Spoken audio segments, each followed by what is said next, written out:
Is everything okay in Buffalo? What is going on with the Bills? We got all that and much more on today's episode of Locked On NFL. You are Locked On NFL, your daily NFL podcast. Part of the Locked On Podcast Network, your team every day.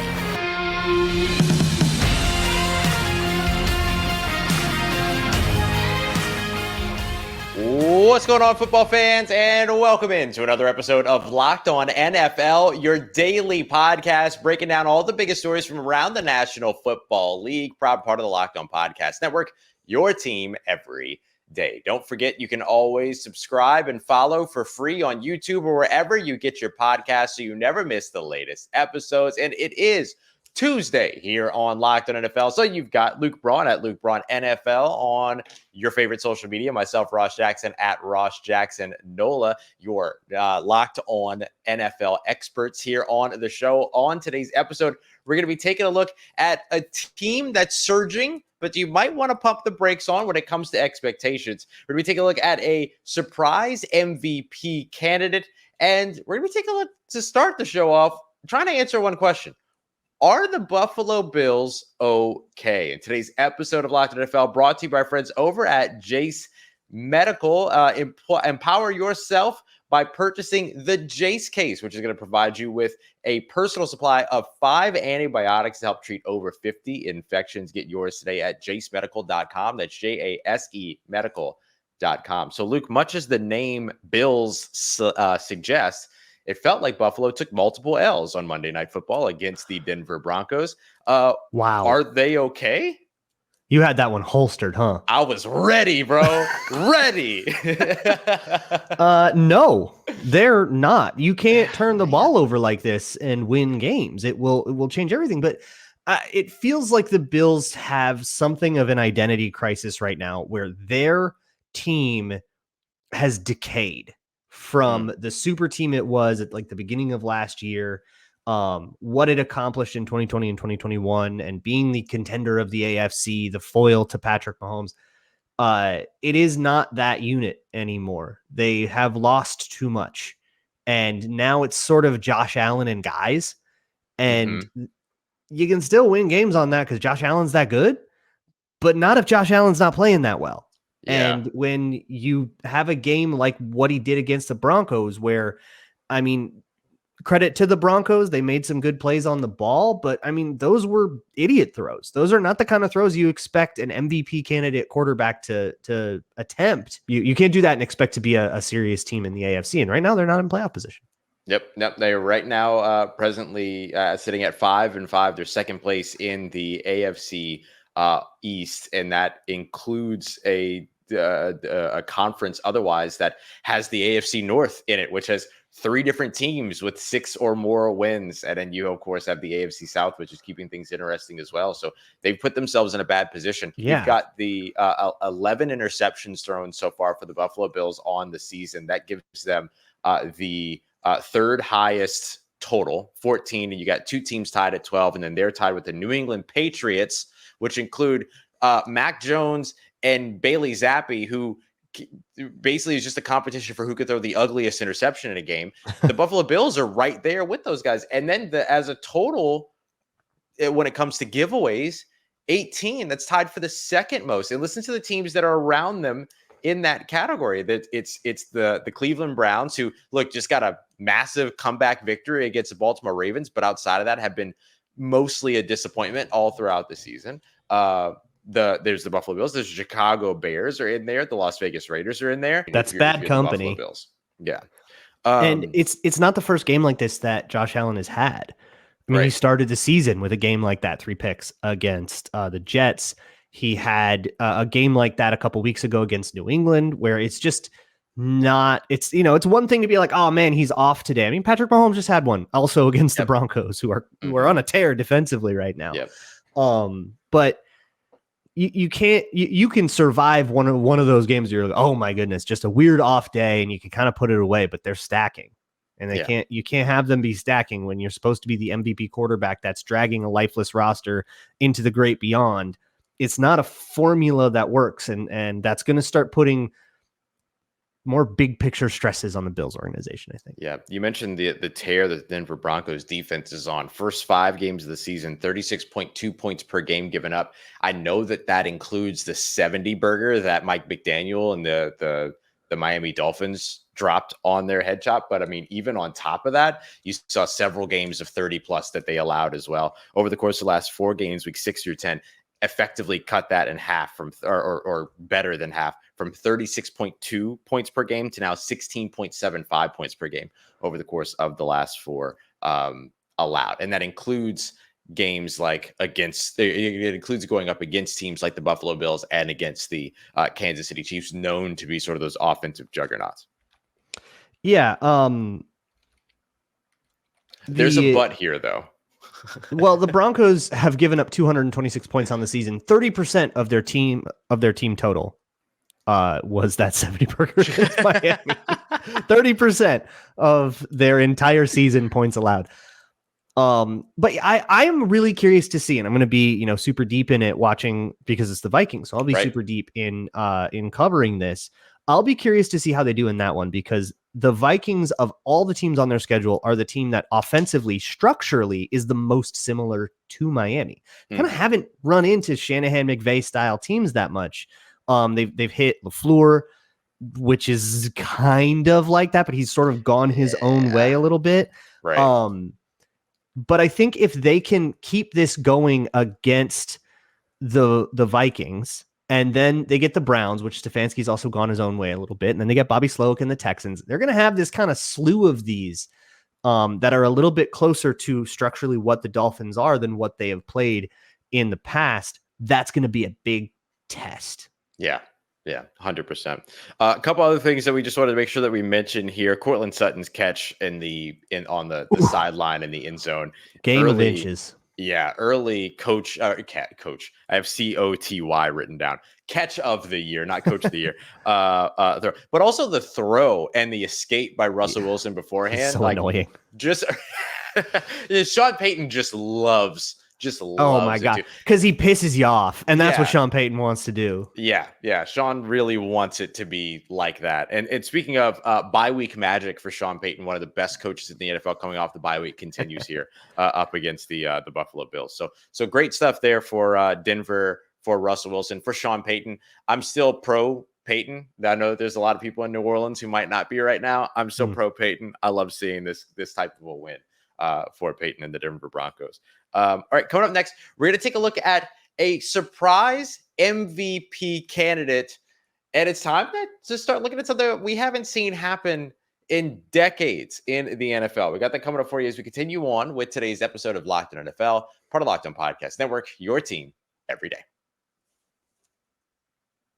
Today's episode of Locked On NFL is brought to you by Jase Medical, and in particular, their Jase case, which provides 5 life-saving antibiotics for emergency use. It's the kind of thing that's really, really good to have on hand, especially in the world we live in, where it can be difficult to fill a prescription in a timely manner. Sometimes you might not have the luxury of waiting. You never really know what's going to happen. Expect the unexpected. Be prepared for the unexpected. If they're out of that particular antibiotic that you need, or if you're just struggling to get an appointment, or if you're struggling to get to a pharmacy in general, depending on where in the country you live, this can be the clutchest thing you got to add to your first aid kit. So go to Jase Medical. That's JASE medical.com. They'll handle everything from online evaluation. You might have to jump on a phone call with a licensed pharmacist, and they'll deliver the medication directly to your door. That's JASE medical.com. And if you use promo code locked on there, LOCKEDON, all one word, you can get $20 off of your first purchase. That's promo code locked on at jasemedical.com.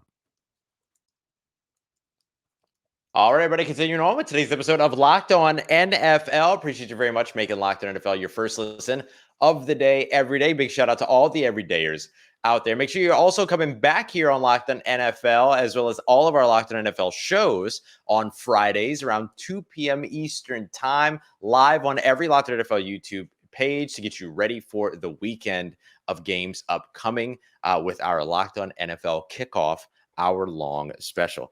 Luke, let's take a look here at a surprise MVP candidate, because I'm just going to say it straight up. Houston Texans rookie C.J. Stroud is on an absolute tear and might be the best quarterback playing in the NFL right now, or at least it certainly feels that way. This kid, he's the hottest, I would say. Dude, he has been on an absolute tear here recently. Right now, he is second in the NFL in passing, 2,626 yards. He had 6,200 yards. We wouldn't even be having this conversation. 2,626 yards, 15 touchdowns to 2 interceptions. There's nothing rookie about this guy. And right now he leads the NFL when it comes to yards passing per game, 291.8, which has not happened in a very, very long time when it comes to a rookie quarterback leading the NFL in passing yards per game. He has been absolutely insane. And I think you and I are both on the same page here that like we're all for this for the Houston Texans. Texans fans deserve better than what they've gotten from that organization in the last 5 years. Mm-hmm. They've found a way to kind of pull themselves out of the turmoil and, you know, the we'll go with strife of everything that has come from the Jack Easterby era of Houston Texans football. Not to mention that, I mean, the history of the Texans has been wrought with failure. But one thing I want to point out about this hot streak that CJ Stroud is on, at least the last 2 games, Buccaneers and Bengals. These are not slouch defenses. Right. They're not just like rolling up defenses that everybody rolls up. You know, it's not like hanging 47 on the Giants, which, you know, congrats to the Cowboys, but I don't think anybody in Dallas is going away thinking they proved anything, right? This is proving something for Stroud. And for Texans fans, the thing I always say when you're a team that's not very good, but you just got your rookie quarterback, is you just want that dude to play well, and whatever comes of the season comes of the season. Well, it feels like the Texans have a higher bar there because they are sitting in playoff position and they're white hot right now. They got some L's from earlier in the season when CJ Stroud still, you know, getting his legs under him in a couple of bad games there. Those L's still count. And they're going to affect them in the standing. So you're probably going to have to go on the road and play a little bit, but hey, they are now, I think, within a game of Jacksonville in the division standing. So that might not even be true either. You can be real excited about this as a Texans fan. It's not a complete rebuild yet. There's still work to do in terms of getting him, you know, Tank Dell's doing great. Noah Brown had a great game, but, you know, more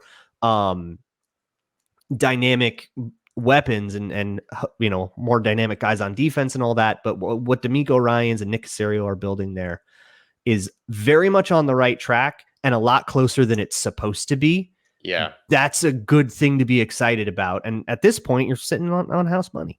Yeah. And I love to shout out another like coach / executive, Bobby Slowick, who they brought in as the offensive coordinator coming in from San Francisco, another whiz kid, you know, that comes in and is bringing sort of that wide zone concept to yet another team, that Shanahan concept to yet another team. They mix in these sort of man gap run principles to you know, in addition. So instead of worrying about worrying about blocking a gap, it's like, you're in front of me, I got to block you, I'm in front of you, you got to block us, you know what I mean? And so like mixing in a little bit of that, and then just keeping things like super manageable for their rookie quarterback, but yet unpredictable enough, and scheming up things, levels, concepts, high lows, things like that still stretch an offense or an opposing defense vertically and horizontally, so that it, you know, CJ Stroud has not become that guy of like, oh, well, wait till the defenses get tape on him.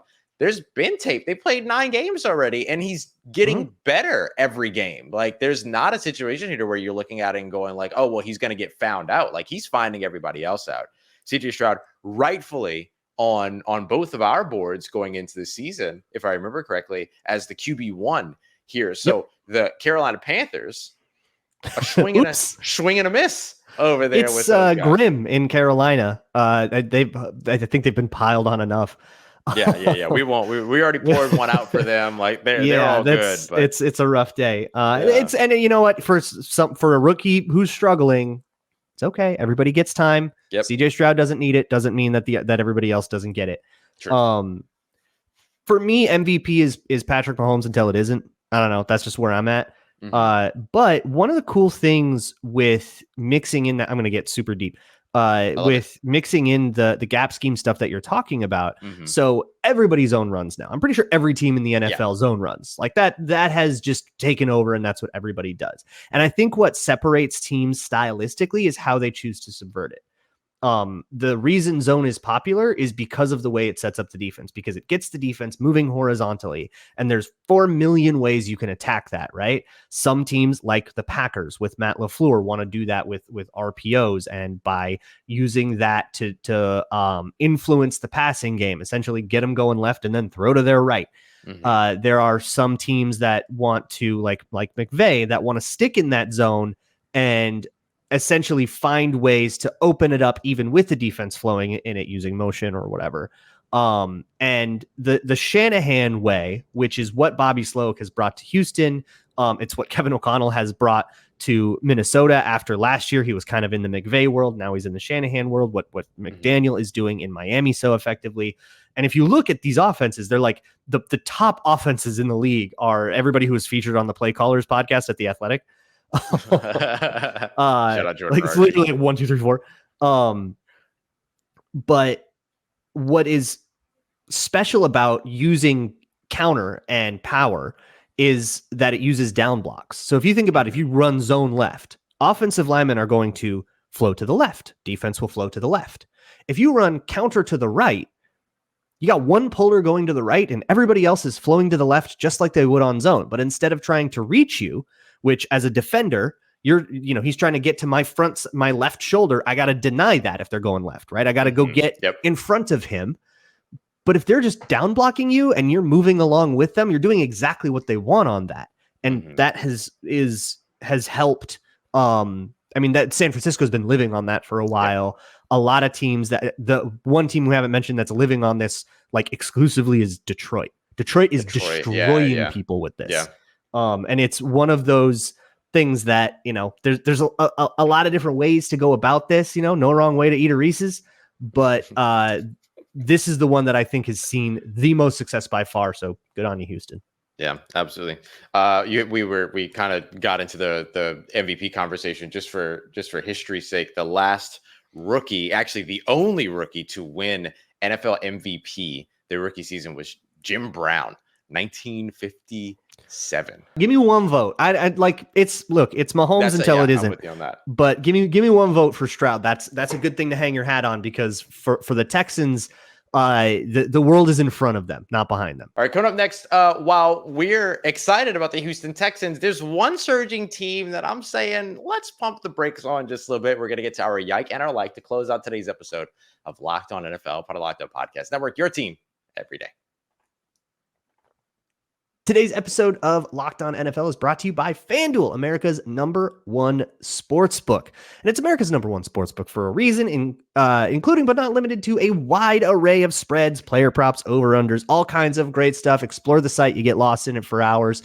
But it is also safe, secure. The app is really easy to use. You get paid out instantly when you win. And right now, if you're new, you can get $150 in bonus bets. All you got to do is find any winning $5 money line bet. That means just straight up winner or loser, and you can go get the biggest favorite of the week. You could have gotten Cowboys for like a 20-cent profit, but you would get $150 back in bonus bets, assuming that you win that money line bet. So you can go get the biggest favorite of the week at functionally 30-1 odds. Pretty sick deal over there. They got all kinds of deals at FanDuel all the time. So make sure you check back sometimes as well. Go to FanDuel.com/lockedon and sign up to claim that $150 in bonus bets with any winning $5 money line bet. FanDuel, official partner of the NFL. All right, y'all. Wrapping up today's episode of Locked On NFL. And I want to talk about the Las Vegas Raiders. Okay. Very exciting time. And let me be very clear. I think that the Las Vegas Raiders should hire Antonio Pierce as their head coach going into next season, because why not? This is just what the Raiders do, right? Like, they hire a coach that they get all excited about. They fire that coach. They go to the interim. Then they start winning games, and then they make the wrong decision on the interim. Start with Rich Bisaccia. Don't do it again with Antonio Pierce. However, here's what I'm going to say as we get into our yike and like, the thing that we like, the thing that we didn't like from this week here every week from Luke and I. My yike is that there's an overreaction to the fact that the Las Vegas Raiders are 2-0 right now. We're watching other struggling teams that are still in the thick of their division and competing within their division. I'm seeing fan bases talk about how well the Raiders fired their head coach and their interim coach is 2-0. We should do it too. That's the type of attitude that I'm seeing. Massive overreaction, because we have to remember that while the Raiders have gotten a big time boost from their coaching change, from their new coach directly, there is a success that is correlated there. There's a culture that's correlated there. All of those things are absolutely there. The two teams, Luke, that the Las Vegas Raiders have beat on this 2-game streak are the New York Giants and the New York Jets. Let's give it a second. That's my big thing. Gotta give it a second. I'm not saying that you shouldn't celebrate it if you're a Raiders fan. Yeah, wins are wins. Wins are wins. Let's just wait until they beat a team, an NFL team, as opposed to like a Zach Wilson and Tommy DeVito. New York is not sending their best. Let's chill. We're talking about two teams right now that are like post-conference realignment Pac-12 level talent teams right now. Like, let's just pump the brakes for a second. The Las Vegas Raiders are about to match up with the Miami Dolphins this weekend. And the Miami Dolphins are absolutely going to be a test from them, but also not an insurmountable situation, because the Miami Dolphins have not been the Miami Dolphins that they were the first 4 or 5 weeks of the season, right? So it's not insurmountable. It's not impossible. But it's absolutely a game to where, like, if the Las Vegas Raiders end up winning that game, then I'm all about buying into firing every coach in the NFL that's mediocre and going to your interim coach. But let's not do that right now. The Dolphins, you gotta, by the way, you got to bust it out at like the hardest game on the schedule just to get a nice curveball. Now they don't know what they're going to see on tape. Yeah, right, exactly. Miami, by the way, favored our friends over at FanDuel 11.5 in that game. Yeah, there you go. If they win that game, your money line. Yeah, right. $5, $5, 150 on the bonus if you get it. Like, there you go. Let's go. But if you're a Raiders fan and you walk away with that game, or if you're the fan of a team with a struggling team, but that's still in fight when it comes to their division and all that, and then the Raiders knock off the Dolphins, then have that conversation. But not right now after the Giants and the Jets. That would be a big one. It's striking to me that the way we talk about the Raiders and the way we talk about the Bills is so incredibly different. Both teams are 5-5. Yep. Two teams in the same position on the standings, Raiders and Bills. Yeah. And the Texans, Texans 5-4. 5-4 Texans in playoff position. Yeah. Two teams not in playoff position constituted the game that gives me my like of the day. I love that. Steelers and Packers. Mine goes to Patrick Peterson, a hashtag old friend from the Minnesota Vikings. Gave us a couple good years in a retirement tour. He didn't belong to us. He's a Cardinal. We get that. Now he's a Steeler. LSU Tiger before all that. I'm just saying. Very much so an LSU Tiger. Yeah, Tigers. Very fun times. Like an older brother to Justin Jefferson. Watched him grow up. But my like goes to him because of the impact that he had in 2 plays in that Steelers-Packers game. You block an extra point on special teams as a veteran starting corner like that, still being able to have an impact in those sorts of unheralded ways, right? Whoever really cares that much about your field goal block unit? But blocking that extra point made it so that in the final moments of that game, it was 19-23. It was a 4-point game instead of a 3-point game with the Packers in the red zone, or at least close to it. And then on what turned out to be the final attempt at the go-ahead touchdown, guess who tips up that ball for it to get intercepted by a teammate? Patrick Peterson.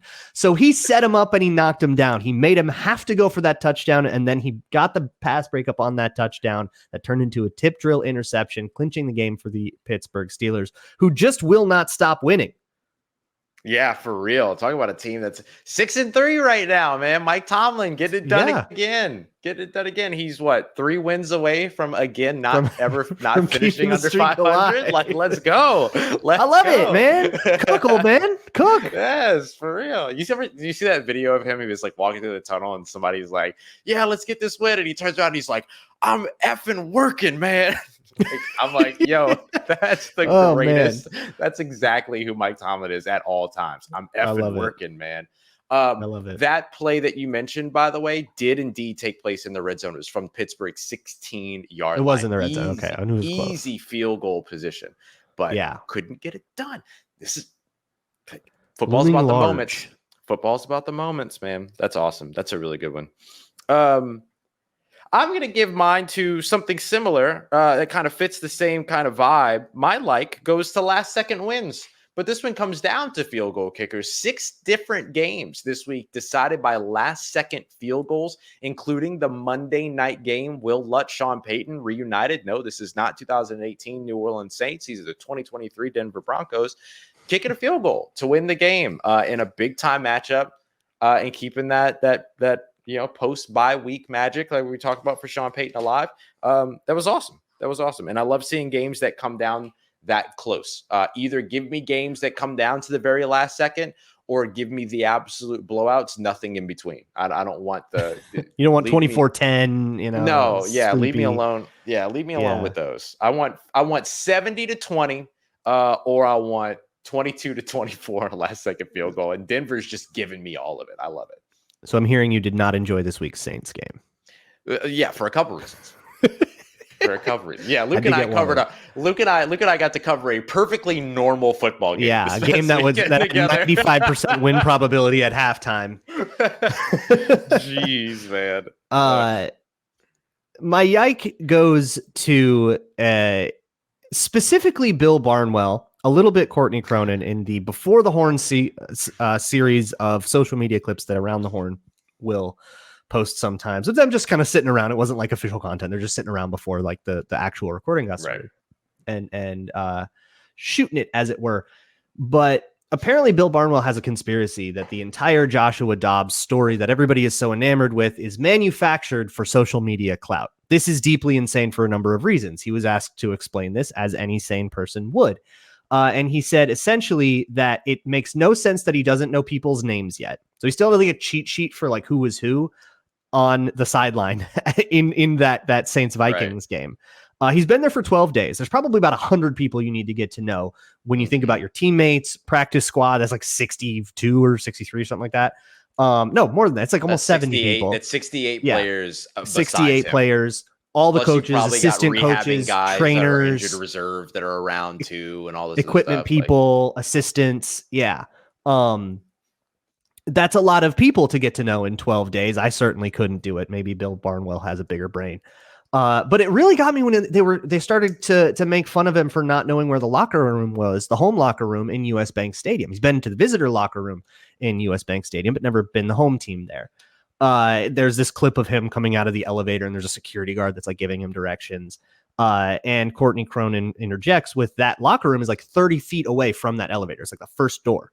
So they're saying like, how could he not know? This certainly must be fake. For one, have you never been to a building for the first time? For real. I was just at US Bank Stadium for the first time. And if it wasn't for the signage, which was very clear and helpful, by the way, and the altogether helpful game day staff, it would have taken me ages to find my way to the visitor locker room, because how would I have found it otherwise? Right. So that's one thing. Right. And also like he was getting directions like in the elevator in a conversation that started before the elevator doors open. Like he wasn't looking at it. All of that said, maybe, yeah, sure. Maybe he could have looked at a sign and said, oh, look, there's a locker room, and not had to ask.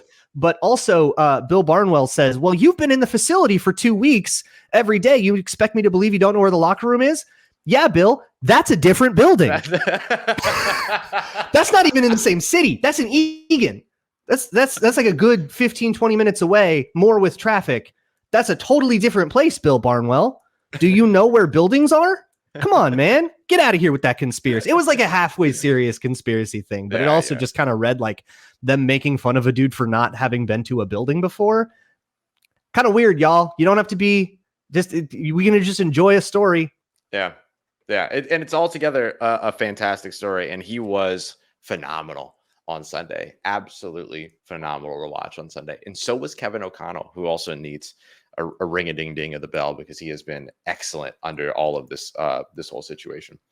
All All right, that's going to wrap us up here for today's episode of Locked On NFL, a more normal Tuesday episode. Luke, I feel like we stayed hinged today. It was really Too good. hinged. Make sure you come back next Tuesday. We promise we'll be more unhinged, more than likely.